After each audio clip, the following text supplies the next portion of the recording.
So you'll need to click that you can accept. If you don't want to be your image on the recording, you can just turn off your camera for now. But I think most of you know me. I'm Bonnie Sorak. I'm the Director of Outreach for Interfaith Partners for the Chesapeake. So welcome. We do have two other staff members here today, so I'm just going to give them a shout out. John Collins is with IPC. He's our outreach assistant, and Ebony is there. She is with us. She's our Eastern Shore outreach coordinator, Dr. Ebony Jenkins. She's our newest staff member, so thought she should come and learn about mini grants and how to apply. So come on. So today our agenda is I'm going to go over a little bit of IPC information. All of you are IPC alumni, so this won't be news to you, but we always like to start with the very beginning. Some introductions. Then we're going to talk about what the CBT Community Engagement Mini Grant is, what it covers, what types of projects you can apply for, how the process works. Their mentor program. We're going to give you some tips for success.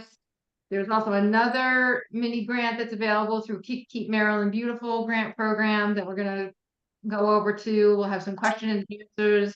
And if we get through this pretty quickly, we should be able to have some time to answer some of your specific questions. And hopefully we can get you all going in the right direction for the projects or programs that you want to be working on. So before we get started, IPC has a commitment to acknowledge the original people that inhabited the land here before we came and who were stewarding this land. I think in light of what we are all experiencing right now with the election, I wanted to share this prayer that I came across. So I'm just going to read this, a prayer for these times. When they hate, I will love. When they curse, I will bless. When they hurt, I will heal. I am a servant of the light. I am not afraid of darkness. I will carry on with my work as a steward of this earth and of all her children. When they divide, I will unite. When they rage, I will calm. When they deny, I will affirm. I will simply be who I am, for that is what Spirit created me to be. And this is from Bishop Stephen Charleston, who's a citizen of the Choctaw Nation and a Native American elder. So this really resonated with me when I saw this, because you all are the Spirit that is doing the healing work. So I really commend you in what is a difficult time, coming today, because you're going to keep on going, right? We're just going to keep on doing the good stuff we're trying to do and have a positive effect on creation. So just really simply, and because what we're talking about here today is the Chesapeake Bay Trust grant, I just wanted to make sure that everybody understands, and this is where IPC, most of our focus is on polluted stormwater runoff. So just really quickly, where does polluted stormwater runoff come from? It comes from the built environment. So, creation was perfect. We had all trees and nature, and it was a perfect system. And then we came along and we mucked it up by building things and making hard surfaces and cutting down trees and doing all those sorts of things. So when we're applying for a Chesapeake Bay Trust grant, they're always going to be looking for that stormwater focus. Not that everything has to have a stormwater focus, but the more you can tie it back to stormwater, the more you're going to get points and they're going to like your proposal. So what we say is, in the Chesapeake Bay watershed, we are in the bathtub together.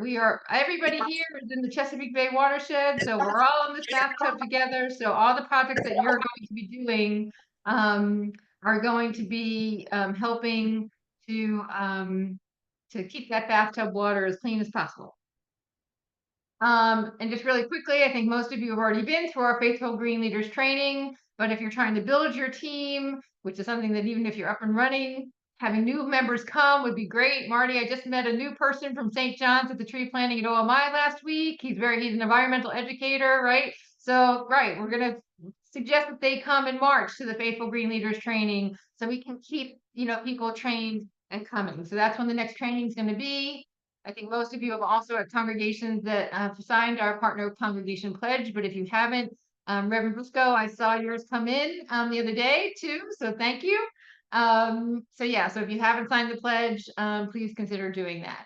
All right, so what we came for, will you, in the chat, most of your names are fully on the screen, but if not, will you put your name, what congregation you are with, and where your congregation is in the chat. And then also, if you have a project or a program in mind that you're thinking about applying for the grant, put that in the chat as well. All right, so I'll give you a minute to type that in.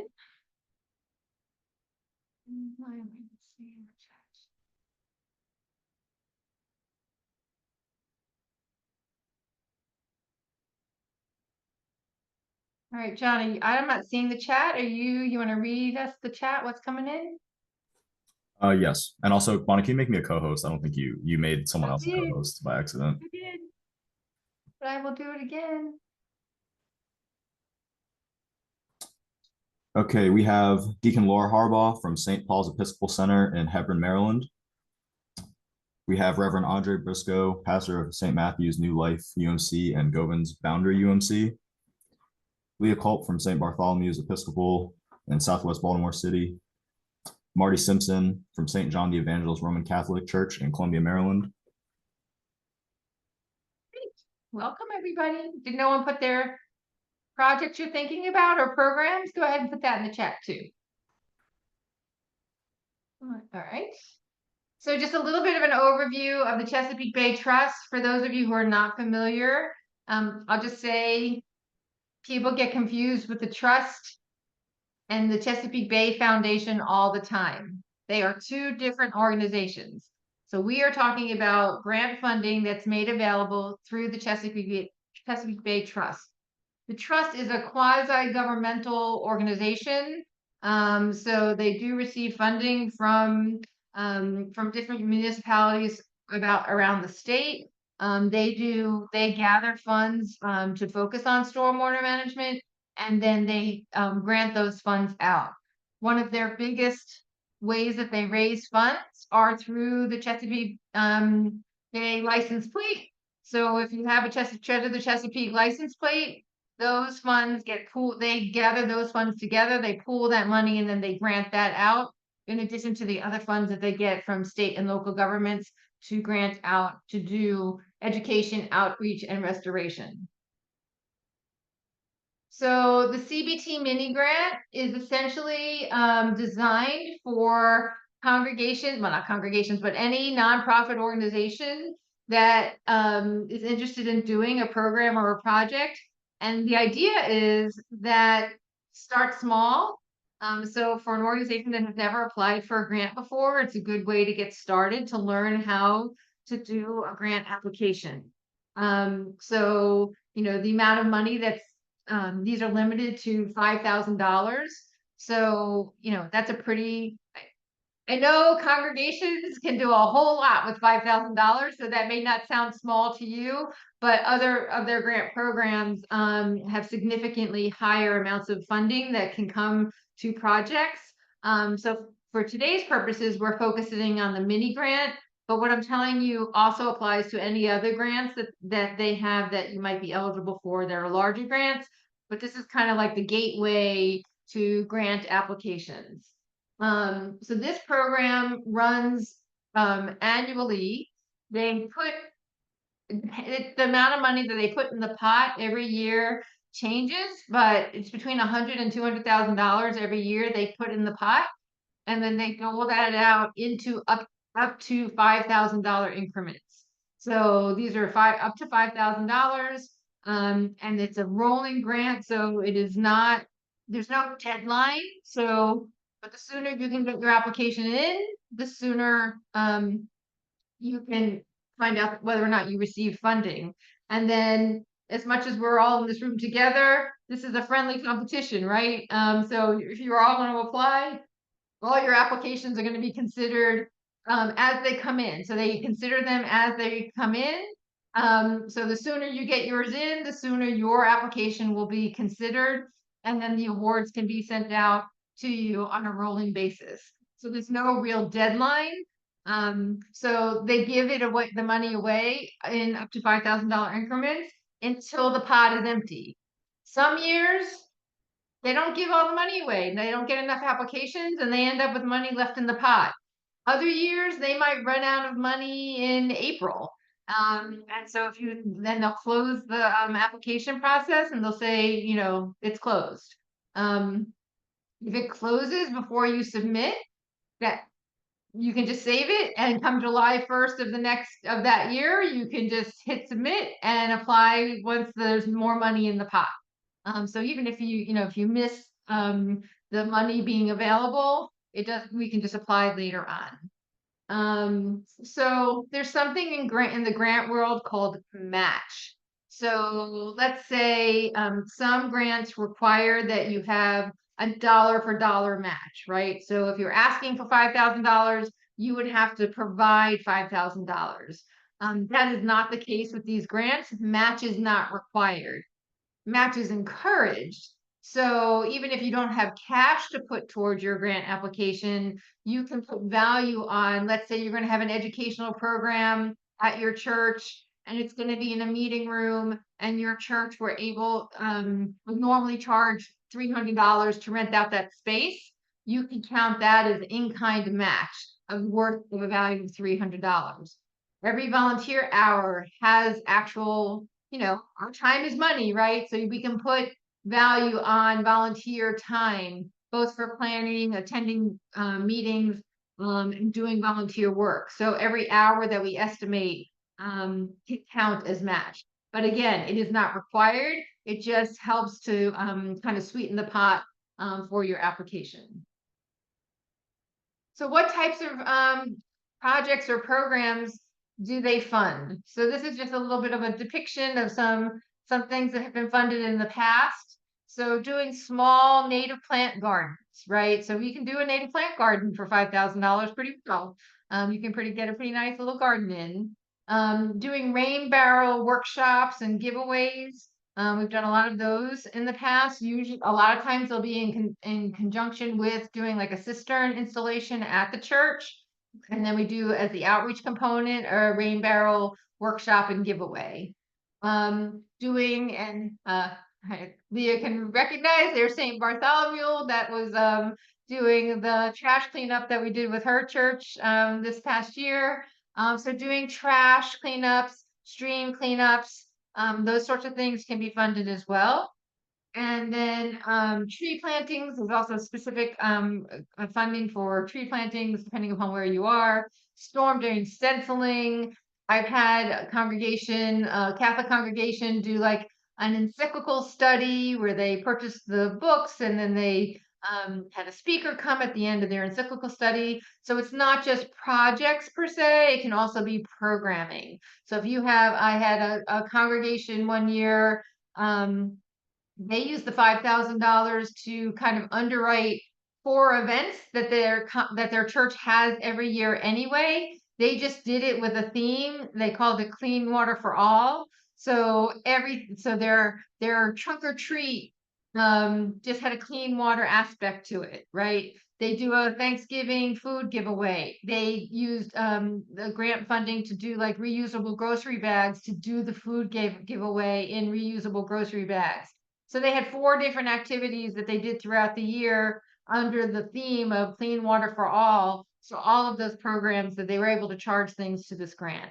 So it's really, you can be very creative with it and it's pretty flexible. We don't have a picture of this. We have had congregations use the $5,000 to do a community garden or a raised bed vegetable garden as well. So, but let's go back to when I said, right, they will fund that, but you do have to find a way to connect that to stormwater management in some way, or vegetables aren't necessarily native plants per se. So, putting native plants around the garden or something like that to be able to say that we're adding some native habitat will help to get a community garden funded. So who's eligible? So it's nonprofit organizations, obviously churches, any organization that has a 501c3. So community associations. So you might even be here for your community association and not necessarily your church. But any faith-based organizations, schools are eligible as well, can apply for these grants. So they specifically have a charge to engage with underserved communities. So congregations or communities that are suffering from, a lot of environmental hazards and things like that.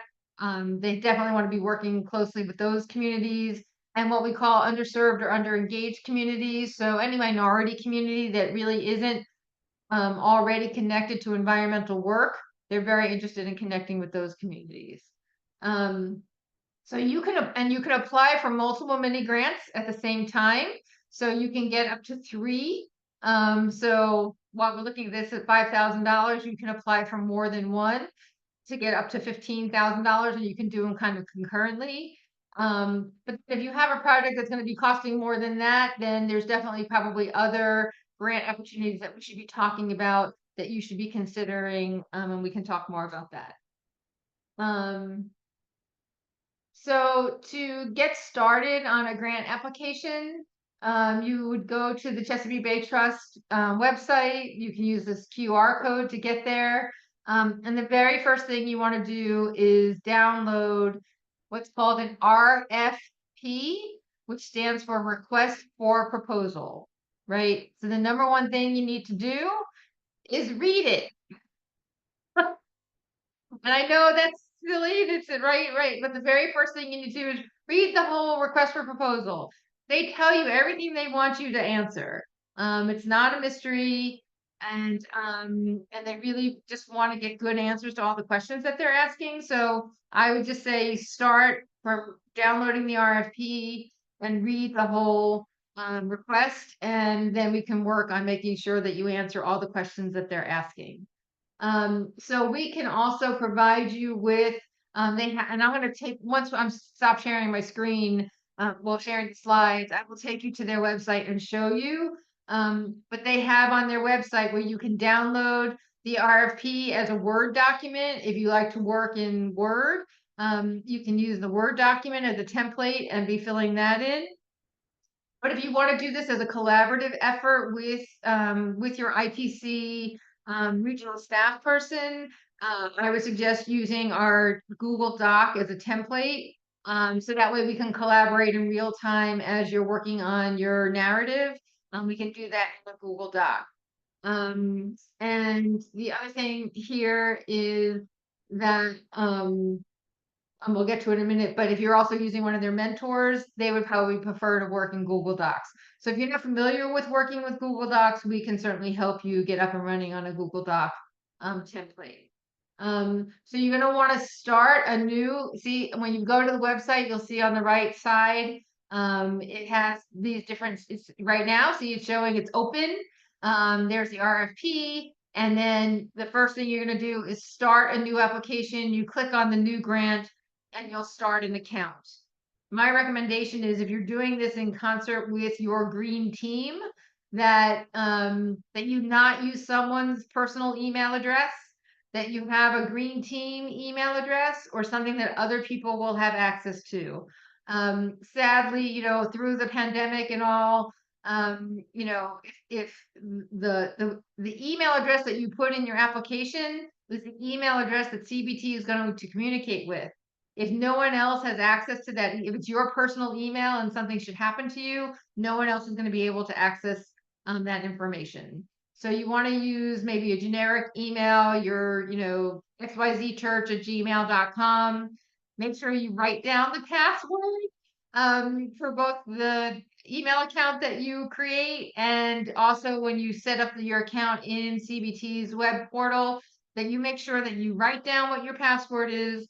Probably the biggest tech issue that people have is that they can't get into their account because no one knows what the password is, right? So write it down, keep it in a safe place, and share it with your team. That's right. So that, if you're away on vacation or something like that, other people might have access to that email account to access any communication that's coming from CBT. The next first thing that I would say is right now, this Chesapeake Bay Trust, their grant program manager is Grace Doe. This is her email address and her phone number to reach her. So we're going to go through the steps, but that is your contact. And I will tell you, the people at CBT are really nice and they want to give you money.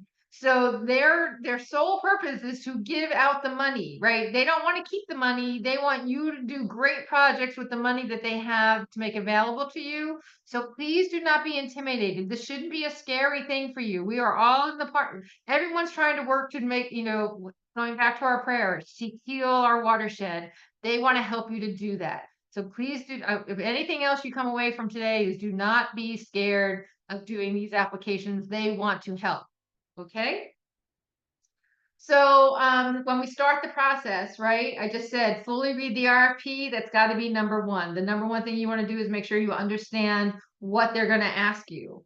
So you want to have, and that's why I asked when you logged on today, you have a program or project in mind already. I don't think you would be here if you didn't already have some idea of what you want to do. So what is that thing that you want to do? And just kind of think in your mind, what do I want to do? How am I going to go through this?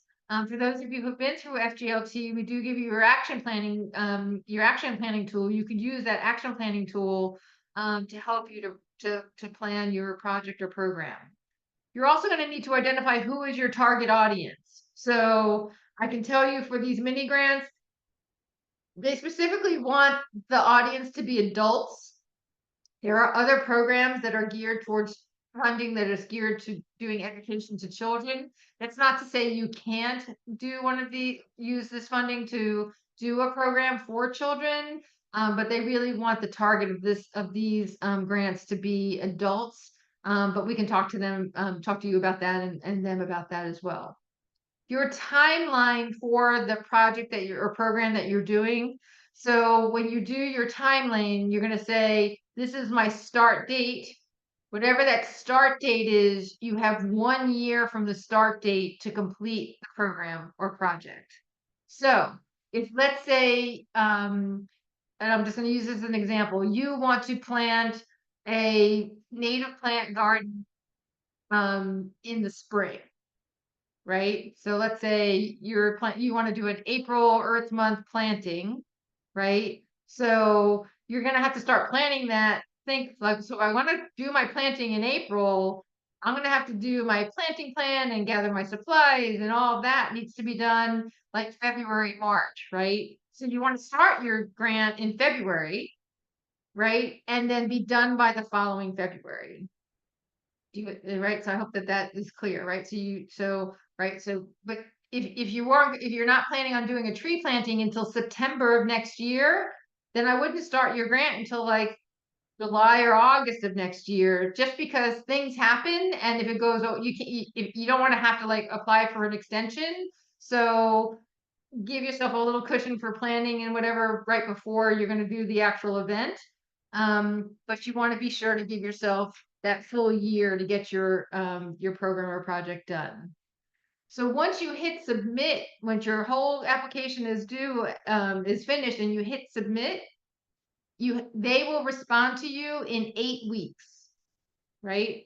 So if you were wanting to plant the garden this coming spring, we'd need to get that application in pretty quickly, right? Because 8 weeks, even if you got it in at the end of November, you would be hearing back by the end of January.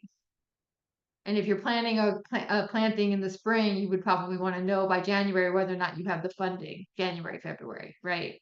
So if you're looking towards like a spring, Earth Day, that kind of thing, now is the time to really get your application in so that you'll know in 8 weeks from when you submit it that whether or not you got the funding.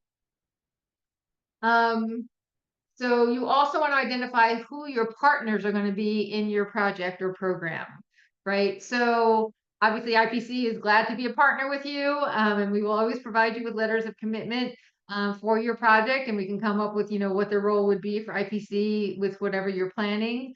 But then who else is going to help you? So if you're planning on doing a planting with a Boy Scout troop, well, can we get a letter from that troop saying, yes, we're going to be, and it's a letter of commitment. What are they committing to do to help you with this project or program? So if it's like a Boy Scouts, they're going to be there to help us clear the area, plant the plants, and then they're going to come back on a monthly basis to help us with maintenance, right? So you need in a letter from them what they are committing to do. Let's say your church is in a neighborhood association and you have a good working relationship with your neighborhood association. If you're going to have a rain barrel workshop, let's say, and the neighborhood association has a listserv or some sort of emailing list, and they're agreeing that they will help you to promote your workshop, get a letter from them on their letterhead saying, we commit to circulating the information with our list of 300 homeowners in our neighborhood or something like that. So who are those partners that would be working with you and working with them to get letters of commitment, what they're committing to do to help you with your project?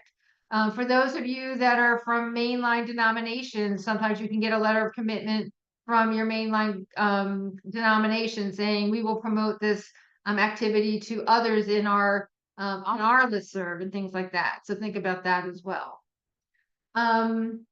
And then certainly it's always easier, and I'm sure all of you have experienced this, and we can help you with this, is if you're asking for a letter of commitment, sending them a template that says, here's what I want you to say, and just fill in the blanks.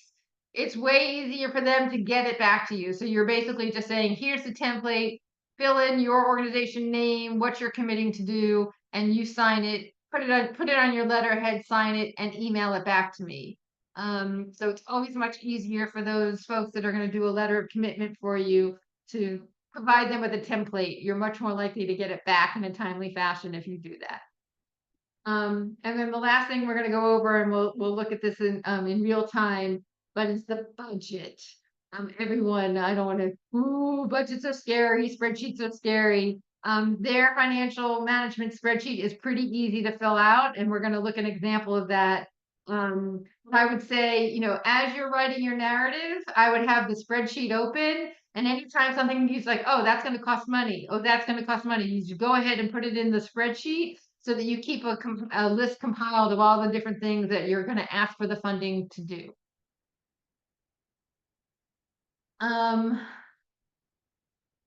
So the trust does offer a mentorship program. So you can access, so if you're a first-time applicant, you can certainly contact them and they will assign a mentor to you to help you with your application, but also IPC is here to help you as well. The other thing is once you have that kind of I'm going to go back for just a second. So once you have your idea, you know who you're going to be who your target audience is, you know when you want to do this, and you have some sort of idea of who your partners are going to be and how much the program is going to cost. The next thing to do is to call Grace at CBT and run the idea by her and say, this is what I'm thinking of doing. This is what I think I want to apply for. What do you think about that? And she will tease out with you like what they would be looking for in your application. And it's always good for them to know and have in mind like how many applications are coming and establish that rapport. So if you have any questions, then you have struck up a relationship with her and she will help with your application as well. But even then, we can help, she will help, but then they can also assign a mentor to you to help you with your application. Here's some tips for success. I think that this is still true. Their website is a little bit wonky. So if you don't use Internet Explorer, you might, if you go in on your regular browser that you normally work in and you're experiencing glitches with getting your information into the portal, maybe look at switching to using Internet Explorer. For some reason, that program seems to work better with their servers or whatever. So IPC can send you the template of the narrative questions in a Google Doc form to get you started. So if you want to do that, just let us know and we'll get you started with a template. This this tip is really for other grants. It's a submit early to avoid uploading and submittal backups. That's for an application process that has a deadline. So that's true if you're applying for a bigger grant. You always want to not wait to the last day of the deadline, because that's when everyone's uploading and that's when things crash. So if you are submitting for another grant type of program that has a deadline, you always want to try to get it in early if you can. When in doubt, ask the trust staff for clarification. Again, they are very helpful and they want to help you. At the end of the whole application, when you get down to the end, there's a submit button and you want to hit submit. And it's going to feel weird because you're like, did that go or not? So then the next thing you want to do is go back to that email address that you put as the email address for the application. And you should get a confirmation email that says your application has been submitted. And that's how you know that everything went in. So just some other tips. We talked about this already. Make sure you read all the RFP and the guidelines carefully. You want to show the project in the context of a larger picture. So that is something else that IPC can help you with. Like in your watershed, what are you trying to accomplish? What are some of the situations going on within your watershed that you might be trying to affect? You know, is there flooding happening in your neighborhood? So that's why you're trying to reduce stormwater from your church. Invasive vines are terrible all over my neighborhood. We want to get things straightened up here at my congregation and teach people about invasive vines and that sort of thing. So the bigger picture there. So where is your project located? All of you will know, you know, and getting letters of support from people that are around you. If you are spearheading a project that is not on your property, this happens. We've had congregations that have like worked with a local school and did a pollinator garden at a school, right? You're going to have to work with that school to get an agreement letter from them that they are willing to have this project done at their school, right? So whoever owns the property is going to have to give some sort of letter indicating that it's okay to do this project on their property. We talked about reaching out to the staff and getting their feedback. You want to make your application easy to read. So just keep in mind, there are people reading this at the end of your, right? So we want it to be easy on them. They read a lot of these applications. So the more clear it can be with bullet points, adding any graphics that will help to illustrate what you're trying to do, that will just make it easier for them to understand what you're trying to do, and will be easier for them to review it. So use bullets, headers, text boxes, any visual aids that you can do to insert.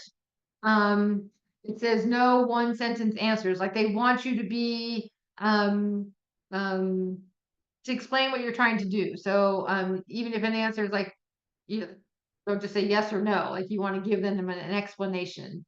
And then obviously we want to demonstrate a need for the project. And as long as we want to be descriptive, but we also want to be clear and concise. What was something else I was going to say? There. I did want to let you know, and this is probably a stretch, but I did find out last week there is this Keep Maryland Beautiful grant program that is open right now. It is also $5,000. This does have a deadline of November 15th, but it's a similar.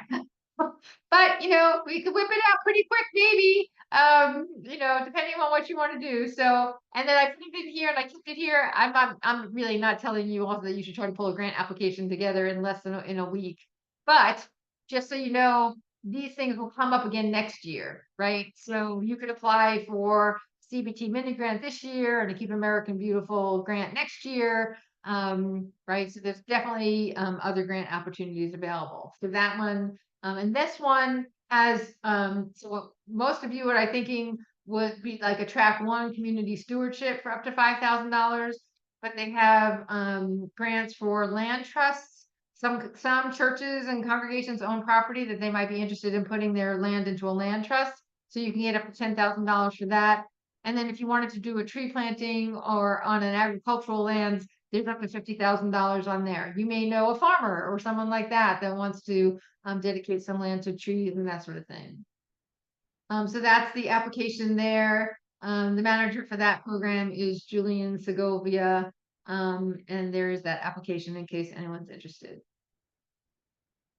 So I'm going to stop my slides, I think. And wait, before I leave that, I should wait. So we're gonna go to questions and answers. I should have waited, wait a second.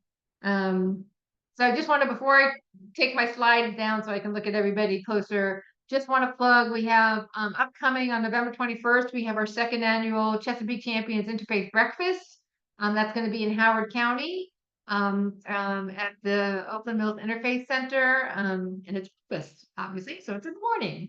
And then save the date, April 3rd of next year, we'll be kicking off Earth Month with a great presenter. Catherine Hayhoe is a climate scientist, and she will also, that will also be right now, I believe it'll be at the Oakland Mills Interfaith Center as well. So save the date on your calendar. That will be in the evening. I think we're starting that at 5 o'clock. It'll be from like 5 to 9.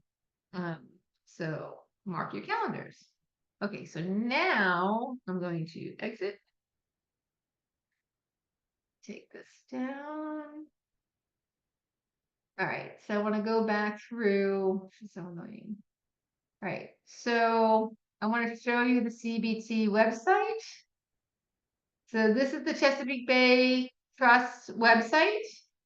If you go to grants and opportunities, these are all the different grants that they have available. It's overwhelming. What we're looking at is outreach and engagement, community engagement, restoration mini grants. So when you click on that, I don't do that here. Hold on. I guess I do want to do that here. Oops, I lost it.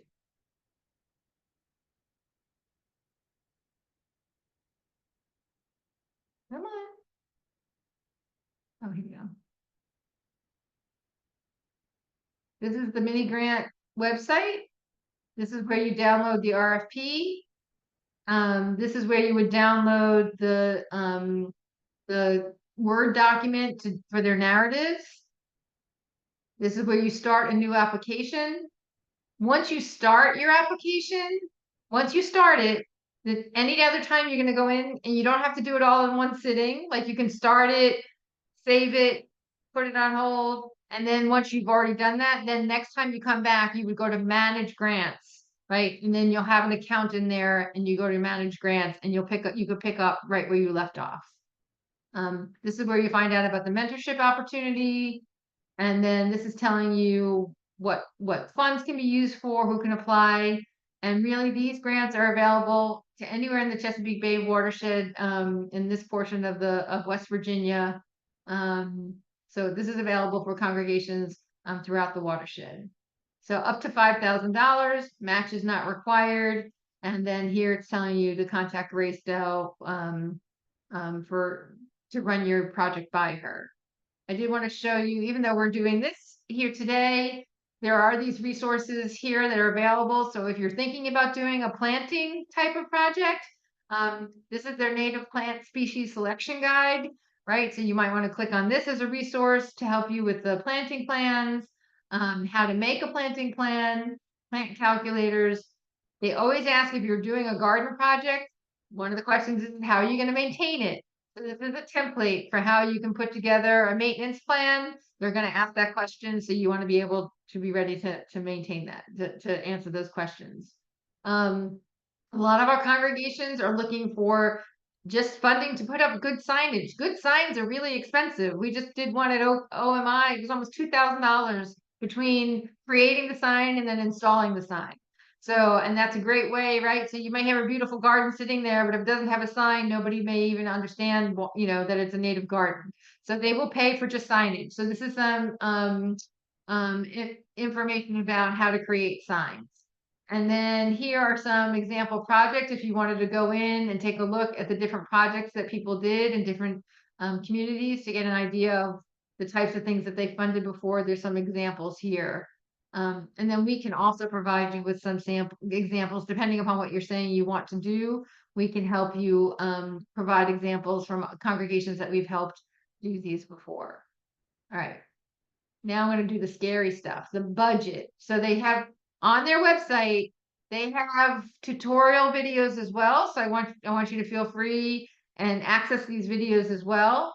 So they have how to do the different application budget. So this tutorial is here. It's a 13-minute tutorial.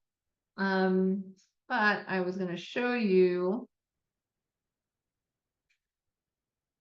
Oh, that's not the one I wanted. Well, okay, it is. So this is the application budget. This is for a bigger grant. This is, they were asking for $51,000, right?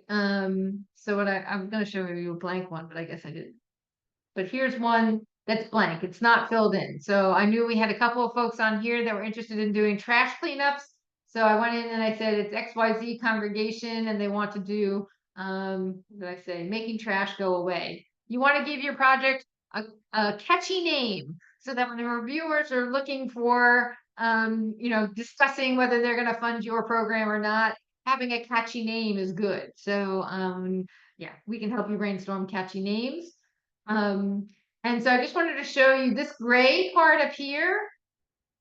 When you fill in the bottom part, it adds up on top. So you can see here. So I put in, we need garbage bags for my cleanup. I need 300 garbage bags. They're $1 each. I'm just making these numbers up, right? I don't know. I don't think garbage bags cost $1 each, but maybe they do, right? So when I put in 300 and 100, it fills in the 300 here, right? So here's trash pickers. Those are supplies. And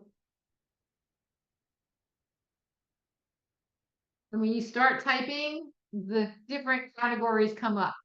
So that's a supply. I'm going to say I need 25 trash pickers and they're $5 each.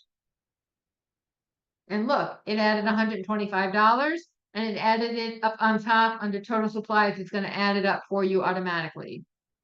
So you can just keep running those in. So safety vests would also be supplies. And I need 25 of those too. And they cost $7 a piece. And it does the math for me. Right? So if there's flyers, I'm gonna, I want to plaster my neighborhood with signs and flyers. Those are also supplies, right? So these are the different categories that you can charge things to. So it's personnel. So you can pay people to do work. So if you have an employee at the church that's going to do something, you can pay them for their time and you can include that in here. Supplies. So that's the type of things we were just talking about, plants, hoses, catchers, all those, types of materials. Contractual. So let's say you were going to contract, and I'm just going to use this as an example. I'm already walked away, but let's say Howard EcoWorks was going to do your your native plant garden, and they came out, they did an estimate, and they say it's going to be $3,500, and they give you an invoice for $3,500. That would be contractual because you have an invoice and you're going to pay them $3,500. You're still going to have to give a plant list and all of those details, but it would be one line item, and then you'll include a plant list. You can include travel, so you can include mileage if you're going back and forth for things. And that's at the prevailing rate, whatever that is. I think we're at like 65 cents a mile right now, so that would be at the prevailing rate for that. Field trip expenses. So let's say you wanted to take your congregation members to go see Mr. Trash Wheel. So you could put a field trip, you could pay for a bus and the driver and all of that and put that as and count that as a field trip. If you were going to take your adult group on a canoeing trip, you could put that and that would be a field trip. You could put that all under the field trip line. You want to use other as little as possible, because if you say it's other, you're going to have to explain what it is. And then you can also charge indirect. So let's say you were paying your church staff person to do invoicing and things, you can pay their personnel their hourly rate, and then indirect is their insurance, vacation, all that, up to 10% can be indirect rate. So once you fill in all those things, it will make the budget for you. This is where you would put match. So let's say your congregation was like, oh, we love this program, and we set aside $1,000 for plant mulch, and we were going to pay for that anyway, so that would be a supply. But we're not asking for money. Oops, Don't do that. Go away. We're gonna pay the $300, the church is gonna pay, $300 of cash match for, and the source of the match is the church. And we have that in hand. I don't think that'll add to that. Nope, nope. So we wouldn't want to do that. All right, so this is if you were gonna actually pay money, but let's say you were gonna say, meeting space for a workshop. So normally we would charge, that would be in-kind match, you charge $300, $250 for that. The church has it and we have it in hand. It can be in hand or pledge. If you do it as match, it doesn't add it to the amount you're requesting, but it's adding it to the total value of the grant. Again, I'll just bring you here. So in addition to reading the RFP, I really suggest reading all the directions on this spreadsheet. So it's the overview of the spreadsheet. That's the instructions. It tells you what every column, what they're asking for. So it's all right here. It explains what needs to go in each column.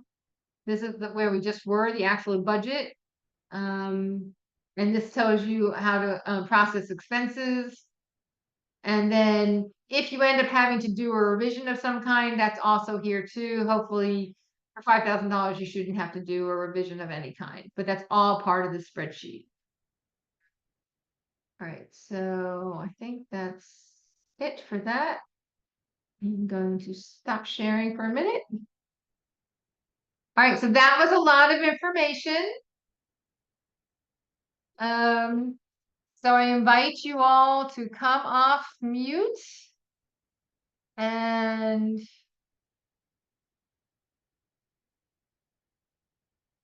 ask questions.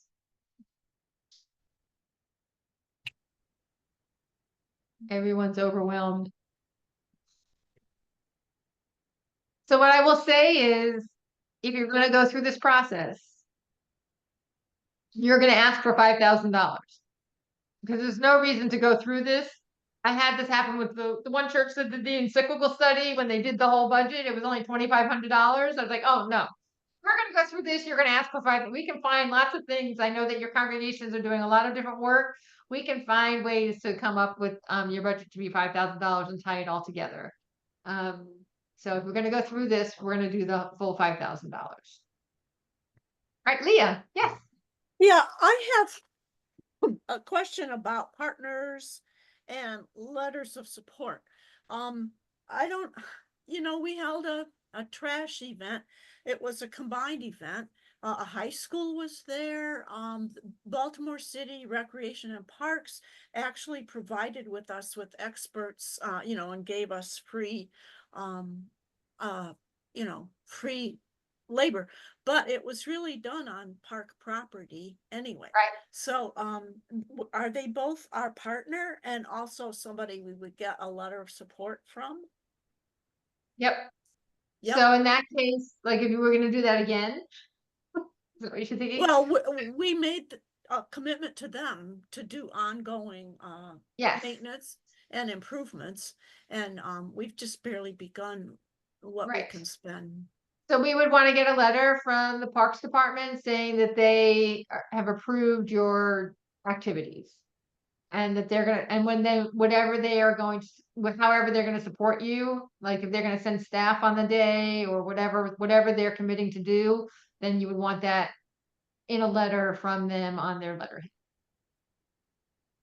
Okay, and then our project is city-owned land right across from a big apartment development complex. And I am planning to invite the community association, well, you know, the renters so far, the Right. rental agents, to advertise to their people so they would use the new facility. Right. Would that constitute being a partnership, which is, it's Sure. just kind So of like community outreach, Yeah. community advertising? yeah, so that letter would say, it's gonna come from the the rental company or whatever saying, we're excited to have this space available for our residents and we commit to sharing announcements about the workshops or the cleanup days, 2 or 3 times, to our 200 residents.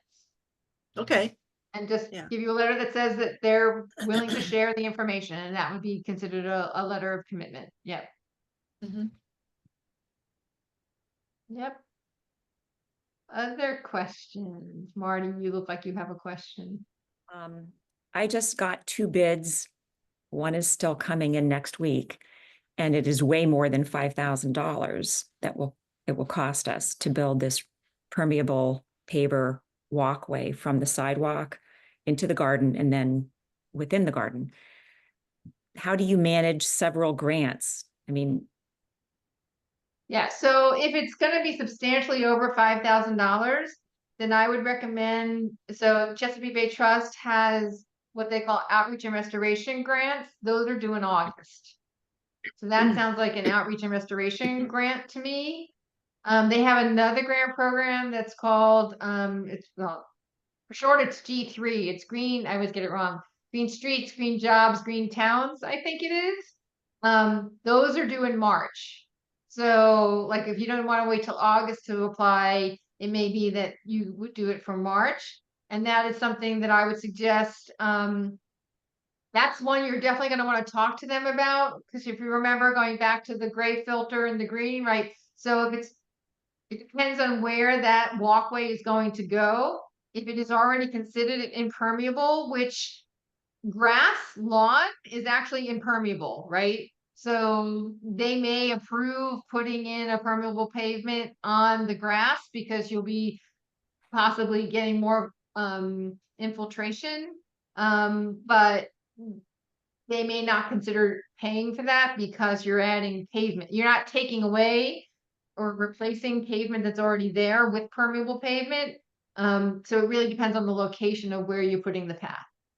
But I've been to your garden, so I think I know what you're talking about. And that would be putting a path through the grass to the garden. right. Yeah. And Yeah. So also- that's definitely, you want to take pictures of it. And when you call Grace, you're going to want to say, this is what I'm thinking of doing. Would the trust pay for that? And if it's not $5,000, then, what other grant program do you recommend? And I would think that that would be a G3 or an outreach and restoration grant. So you're looking at either March or August. Okay. All right. Because the first 2 bids came very, very close, around 17,000. I thought, oh my Yeah. God. Yeah. Yep. Yep. Permeable pavement is very expensive. Right. And that's the other thing you're gonna want. I don't know if you've worked with Howard Eco Works in the past to be doing. I don't know if Yes, I that would was- have them come out if you're gonna need someone to test the soil, because if the soil is not won't perk, it doesn't matter if you put permeable pavement on top of it, the water's still not gonna get through. Okay, so having Howard Eco Works test the soil would be part of our budget. Yep. Or should I get that done before I even start anything? I would, my first thing is I would call Grace and say, this is what I'm thinking of doing. What steps do I need to take? Will you pay for this? And what steps do I need to take? They have paid for permeable. I've done projects with them where they paid for permeable pavers. But they were in places where there was already concrete and we Right. were removing the concrete and putting the permeable pavement down instead. So I don't know how they may still do it on grass. I don't know. Okay. We'll try. We can try. All they can do is say no. Right. And before you put any more time and effort into it, it's better to just like yeah, I think you've already done enough legwork to say, this is what we want to do. This is the estimate I got. What would you pay for it? What grant program should we be in? And I'm happy to sit in on that call with you. We can set it up together. It's generous of you. Thank you. Anyone else? Charlotte, you came off of mute, so I have the feeling you have a question. Yeah, I was trying to figure out how to raise my hand and I couldn't do it. So I had a question then when I was looking through the grant application, they had a link to, I think it was the plant list was on a Montgomery County form. They had that as part of it. If you make an application that is not in Montgomery County, is that a form you should use? Or is that just Montgomery? So really, there's all different native plant lists for Maryland. So that's just one that they're referring you to. But you know, once you come up, so you want to work with, you definitely want to work with a nursery that knows Maryland native plants, and get that when you're making your planting plan, know who your nursery might be, and then ask them what they will have available, or what they plan to have available. And then you're just going to, when you submit your application, you're going to submit that plant list to CBT. And if there's anything on there that they say is not native, they'll just say, well, you can't use our money to buy something that's not native, right? So we tell our congregation, you want to try to keep your gardens, you know, around 80% to 85% native plant. You know, sometimes people, you know, they really want to have a crepe myrtle, right? People love crepe myrtles. Well, CBT is not going to pay for you to have a crepe myrtle, but that doesn't mean you can't plant one. They just won't pay for it. So if you want them to pay for the plants, it has to be on a Maryland native plant list. Does that answer your question? And I had another question. Yes, it does. Somewhere I think I read that the application couldn't be more than 5 pages. Is that right? Say that, because I meant to mention that before. Your narrative questions, your answer, like when you answer all the narrative questions, you want to keep, yes, it's a 5-page maximum. You cannot go over the 5 pages. Now, that being said, you know, margins, types, you know, what size type you use. So you want to be clear and concise, but you want to be descriptive, and you do have to keep it within that 5-page maximum. And we say, you know, so with their questions, if you look at it, the questions are pretty long, right? So you want to work within that template, make sure you answer the question. And then if you're running over the 5 pages, you can take out the question, and then you'll get more space. So you can leave the number that you're answering, so that you know you answer, that they can look and see that you answered every single one of their questions. So if you run out of space on the 5 pages, it's right, you can take out the questions and then you'll get more space that way. Great question. I'm sorry, I meant to bring that up before. But that would not count the things that they ask your name and address of specific questions. That's not counted in the 5 pages, is it? No. They ask who's No. applying for the grant and who the project manager and the executive person is. Right. There are, and I didn't go into, once you start an application, I consider doing this, but when you start your application, there's different tabs within the portal where you're like, so asking who your executive officer is of your congregation. They're gonna, so you're gonna have to have, and they have to have 2 different people. So you have to have an executive person who actually has signatory authority for your congregation, has to be listed on the grant. And then whoever the project manager is going to be, who's handling the grant. So you're going to have 2 different people. It's going to ask you for your EIN number, like your, you know, the tax ID number for the congregation. So we can certainly spend time going, I didn't want to get into that necessarily, but we can help you through those different tabs. It's going to ask you, there's different tabs for how many volunteer hours you're going to have and all of that. So it does get in depth with the different tabs that they have. But we can, and I can pull that up, I think, if if we don't have any more questions. I know we said we would take up to 2 hours here, so we wanted to give you some time. So if we wanted to get into that, I can kind of start an application and show you all of that. Any other questions? Pastor Briscoe, no? You don't have any questions? I have lots of questions, but too many for tonight. You ready for today? I know everyone's a little tired. Laura, anything you wanted to ask?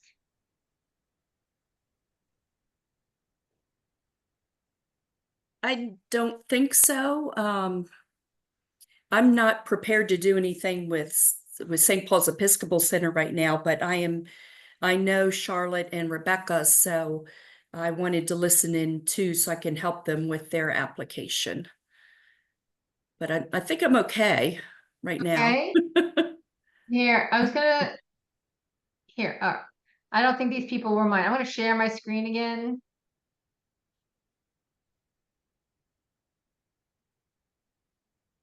You'll see that. So I clicked on, let me go back. I clicked on start an application. This is one of my congregations that had an application a while ago. This is what will come up once you start your application. Let's see if it'll let me log in.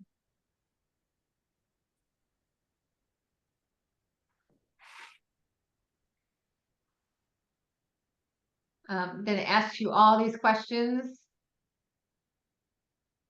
I'm just gonna say yes. Their grant is done, so I don't think I can mess anything up. All right, so this is what, these are all the different tabs of things you're gonna have to fill out. So this is what we were just talking about. We don't have any Lutheran churches here today, no. So this was for St. Philip's Evangelical Lutheran Church. So their EIN number, this is who their executive officer is, then this is who their project manager was going to be. So these are the different portals, right? So once you get down to the end of here, see, if you're working on it and now you have to go cook dinner, you hit save and finish later and it saves you where you are, right? But if you're ready and you want to go on to the next tab, you hit next. And it takes me over, and here's what's my project title. This is a 100 words, 3 or 4 sentences. What am I trying to do? You fill that out. This is going to tell them where your project is, what watershed you're located in. If you need help, you just click on this. It will tell you, you can put in your address. It'll give you your 8-digit watershed title, and your watershed code. If you don't know your legislative district, you can go here and it'll tell you your legislative district. Longitude and latitude, you can do that on Google Earth. So you go into Google Earth and you can get your longitude and latitude, and then you hit next. And you just keep going through and answering all the questions. So here, so now you see at the top, that was the project information. Now I'm on the timeline. So when do I want my project to start? When do I want my project to end? This is going, right? So a year. This, you can't go over a year on this. So it has to be from start date to end date. And then you're going to do major activities and task descriptions. So I'm going to plan my garden in February and March. So I'm going to plan my garden. I'm going to start in February. I'm going to be done in March. I'm going to plant my garden in April or May, right? Maybe it'll rain sometime in April. We haven't had any rain here. So the planting is going to be, and you might even want to say, like, we've had some delays. We learned this in COVID, right? So you might be doing it, you're planting in April, but if you miss, the spring for whatever reason, the plants aren't available, you might end up doing a fall planting. So you can put the planting's going to start you're planning to do it in April, but it may take it through October, right? So you can do your timeline as long as that. Outreach and education, I'm going to have a native plant workshop, and that's going to be in May. So this is where you put your activities and your start and your end dates. And then you go to next.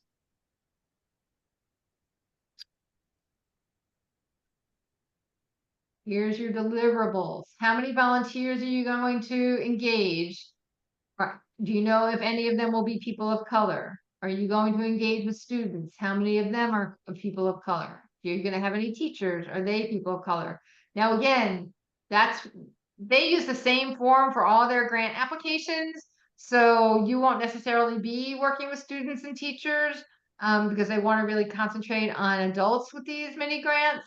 But if you are working with students and teachers, you will fill those in. Number of people with increased knowledge. So you say you're going to have a native plant workshop and you're going to have 25 people come. You put 25 people in there.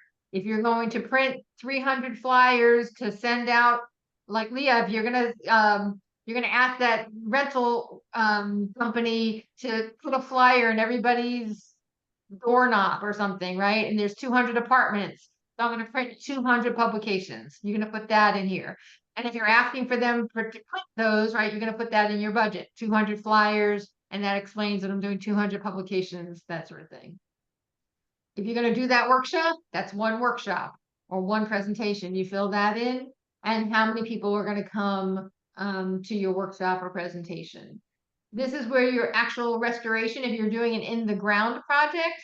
So if you're going to plant 10 trees, you put 10 trees, number of native plants. I'm going to have 300 native plants. This is where you fill all of that in. If you're going to do a garden, how big is your garden? Rain barrel cisterns. If you're doing a trash cleanup, you would say, we're going to collect 200 pounds of trash, storm drain stenciling, that all goes in here.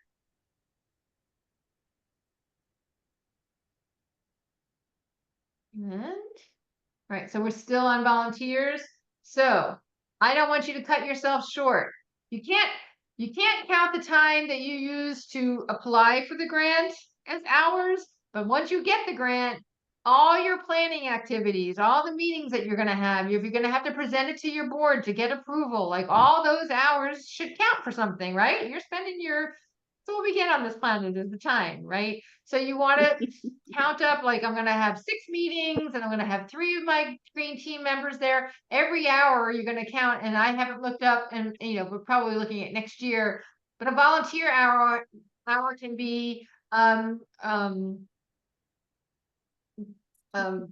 charge for it, the credit that you can get for each volunteer hour is between 25 and $35 an hour. But let's say you have a person in at your congregation that's a landscape architect, and they're going to do your landscape plan for you, and they charge $175 an hour if you were going to pay them. You can count that as match at their regular rate, and that would count as match, not under volunteer activities. So this is where your actual volunteer hours are going to come from. So Leah, when you're doing your trash cleanup, we're going to have 25 volunteers. They're coming out for 3 hours, 4 times a year or something like that. You would add those up here. Right?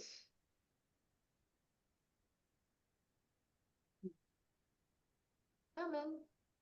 And this is where you would list your partner organizations. So you're always going to put IPC as a partner organization, who your regional coordinator is or who you're working with at IPC. Our area of expertise is outreach and education, and what role we're playing. So sometimes if you're working with IPC and you want us to offer a workshop, we might ask you to, if you have space in your budget, to include $350, $400 to make a donation to IPC for us to come out and do a workshop or something like that. Like Blue Water Baltimore, they do rain barrel workshops. So if you're going to have a rain barrel workshop and they charge $300 for that, they would write that into their letter of commitment for you that they will do that workshop at this fee, and that would be included here. So let's say it's the scouts are going to they're making a commitment to help you with your maintenance. You're going to put scouts, who the scout leader is, that they're the leader, and they're going to help with maintenance. Right. So every organization that you're going to have a letter of support from, a letter of commitment from, you're going to list them here as your project partners. And or if you have someone, wait, I'm going to say that is not true. I think the next thing is contractors. I think you can put contractors there too. So this is where, once your narrative is done, you're going to save it as a PDF, and then you're going to upload it here. You can do up to 4 4 other attachments. Here's the tip. Each letter of support, if you use a PDF editor, you can put them together. So if you have 5 letters of support, you put them together, that one only counts as 1 attachment. So because you'd be surprised, if you're doing a native plant garden, you're gonna need your plant list, your design, these slots would run out if you had to do all of that. So you can group them together with your PDF editor and upload them all together here. And so that's where your narrative goes. And then, sorry, it takes so long. And see, we're moving right across here, right? The top, we've done all these different ones. Now we're on budget. You're just going to upload once your budget is done on that budget spreadsheet. You just upload it here and you're done with your budget. And then it's going to ask you, it's a little bit annoying, but you're going to take each one of those categories: personnel, supplies, contractual, travel, field trips, whatever that total amount was, you're going to put those in here. If Where you have did you cash say match or contractors- in-kind match, that goes in here as well. Did I hear a question? Where did you say contractors would go? So they would be under contractual right here. Oh, I see. Okay. Yeah, so for your project, if you're gonna contract with someone, they're gonna get 1 invoice and it's gonna go under contractual. Okay. And this is where, so if you, let's say, and I'll just keep using Marty as an example here. So if she was gonna hire Howard EcoWorks to do that work for her, then she's gonna put $17,000 as her contractual amount, because that's what her estimate is for. And then the specific tasks is sod removal, soil preparation, installation of the pavers, right? So that might be 3 different things: who they're doing it, how many hours, and how much per hour. So when you're getting your invoice, you might need to get to that level of detail. You may not. They may just accept the invoice. It depends on how they invoiced you. And then you can provide a budget narrative explaining what all your costs were and why they were those costs. All right. And then, of course, we have all the disclaimers. So you have to hit the box and say, yes, I read all of this. If you're giving me money, yes, I will do all those things, but you should really read through it. But and then again, they're going to ask some diversity questions. So if you have these are optional. You don't have to answer these questions. It helps them to understand where their money is going.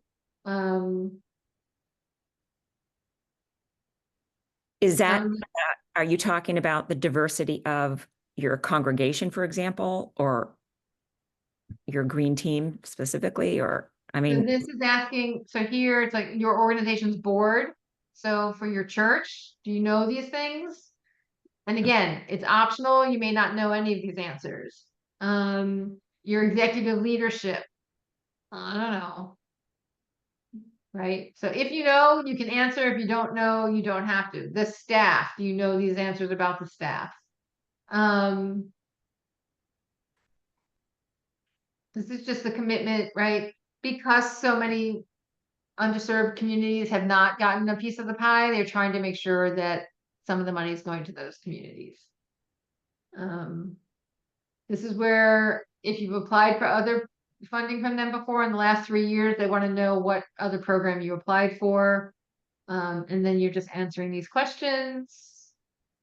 They want to know how hard this was. let's be truthful. Yes, they want you to be truthful. And then when you get to the end, review my application. It's going to give you a checklist of all the things that you haven't done, right? So I have not done all of these things. But as you complete them, it drops off the list. So that keeps you from submitting an application that is not complete, right? So when you get to the review my application, ultimately this should be blank because you've done all the things in there.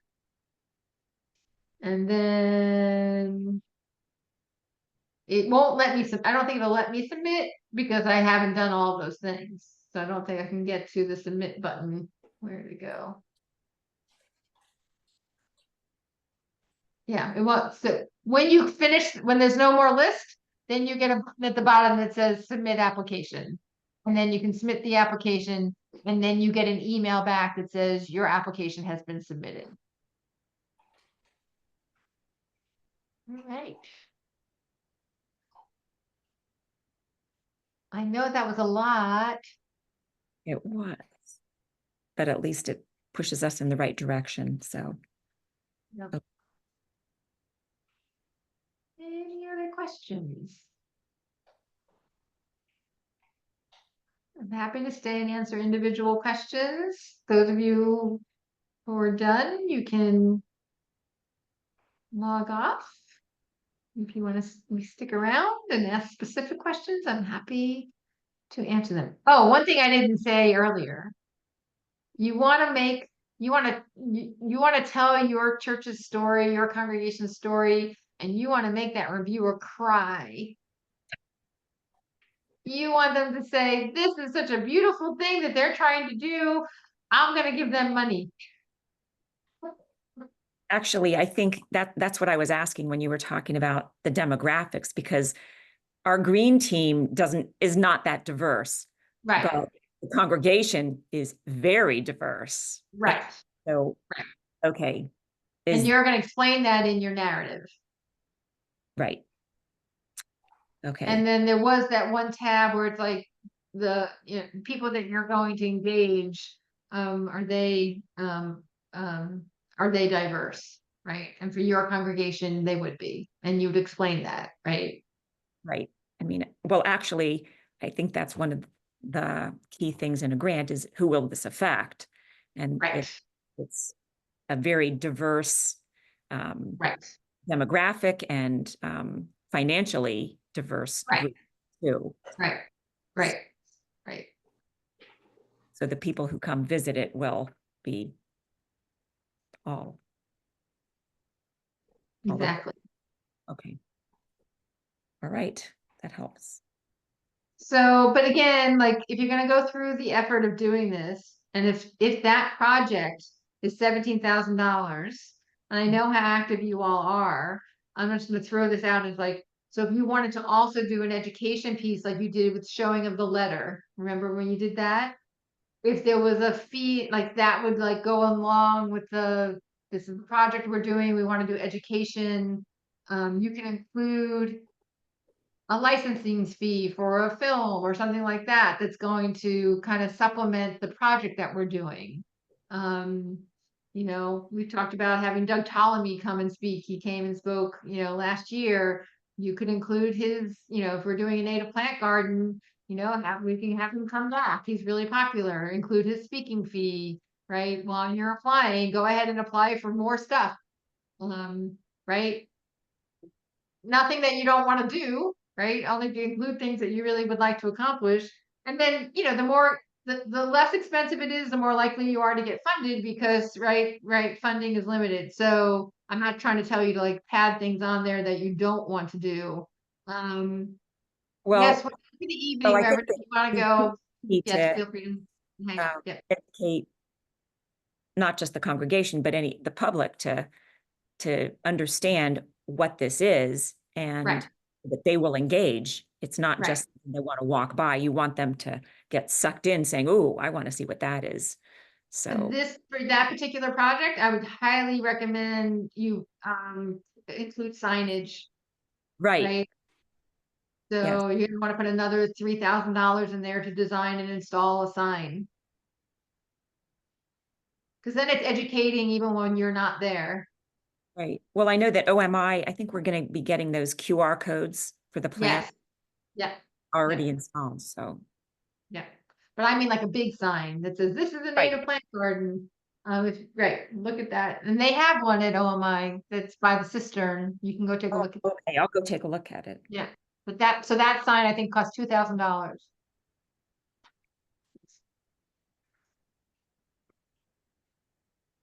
Anything else? Other questions?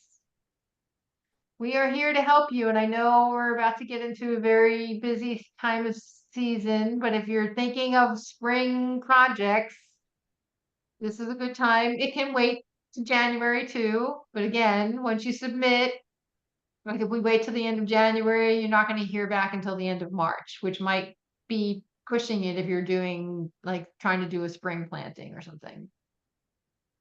But if you don't have the worry about the planting season, you can push it off a little bit. Well, we were hoping to have it done by Earth Day, so because we were gonna be doing some things there.